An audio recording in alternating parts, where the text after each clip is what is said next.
Hi everybody, Tracy Brown here. So I want to talk a little bit about the maybe jealousy or envy we feel sometimes when, especially at the beginning of this process, probably in the first, couple months, certainly even well into a couple years, when other people around us who are close to us maybe are dieting, and it may be for what they consider to be health related, or till we lose weight, of course, and we get jealous or we get envious or we miss it. And so what I want to say to that is totally normal.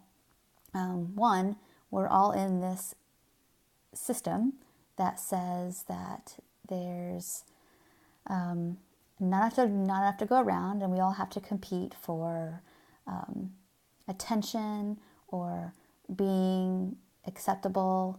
And we women especially, or those who identify as more female, there's a level of trying to be at the same wavelength or on top of somebody else to feel better about ourselves.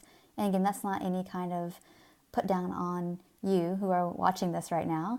It's more about dieting is always going to be a container for things that feel uncomfortable. That's just the purpose of it. And so when people come to me and they have lots of, let's just say weight loss wishes or food or lots of body talk, they're always talking in code around what feels uncomfortable in their life. And sometimes us, sometimes we don't know like what it is we're really trying to communicate. And so this video is about you being willing to take the dive in to be curious, like what is it that's going on that I'm confused or envious or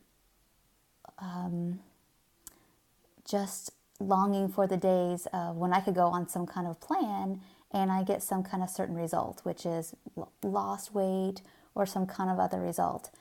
I also know that this pertains to diets in the, or I guess what people would say for the sake of improving health goals.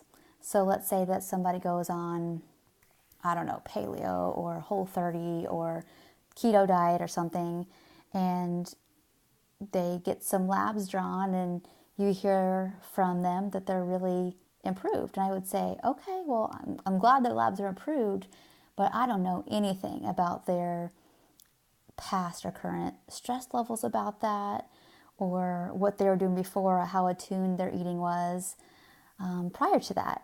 And so let's use the example of, let's say, diabetes and somebody going the keto diet. Certainly, if you're eating lower carbs, you're going to have less of a blood sugar result initially, but is that something that's actually maintainable for the person?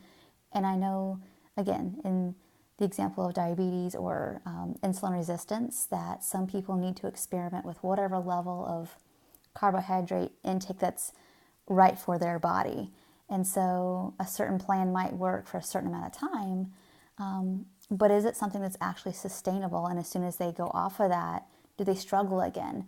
So there's a level of like, there's no magic in these plans. It's more about like that plan, what has overall shifted. And so let's say that somebody goes on some kind of diet plan and it's a great total distraction from other stressors in their life. So they're putting all their energy, all their mental, emotional resources into following this plan correctly. And as soon as either the lid blows off of, I can't maintain this anymore, or the calories were too low for me to not binge out of it, then there's left with, the stressors are going to come back just because you can't contain those in that, basically that basket of the focus being on the diet forever. It's just not maintainable. So, it's one of those things that I'm not ever saying that like nutrition doesn't matter, but we really have to look like, why is it that if other people who are not on the same path you are in terms of like intuitive eating and learning how to really know your body, when you see other people and maybe they're making changes, and that has changes on their labs or their weight, I just get curious like what that has to do with you. And I definitely invite you to get really curious about that. and not to blame yourself, not to judge yourself. And you're totally entitled to do whatever it is you want with your body, your food, whatever. But just know that like what one person can do, and it might be for 5 minutes, 5 weeks, 5 months, I don't know, and it may not be maintainable for them ever either. It doesn't mean that if you're on this journey that it's even right for you or that you'll ever want to do that. And so just getting really clear, like, gosh, my friend's doing that diet and her labs are better. Maybe I should be doing that too. And it's like, well, how come? What's that got to do with you, what they're doing? And just get really curious about what it is that you're making those things out to be about them, as well as what does it mean anything about you. And so again, the invitation is be gentle and be curious about when you feel like you're wishing you were doing what other people are doing. No judgment. All right, thanks so much for listening and watching. Take care. Bye.